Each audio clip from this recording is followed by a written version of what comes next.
In this video, I'm going to show you how to replace your hood release on your Ford Focus. It's located under the hood. You're going to remove this. To do that, you're going to want to get a trim tool underneath.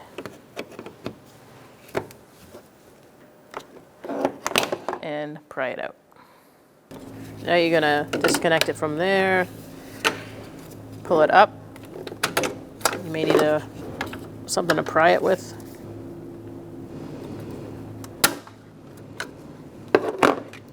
Now you're going to take it out by just sliding it out into that bigger part of the bracket. Do it again. Insert your cable. Slide it over to the skinnier side. Push that in.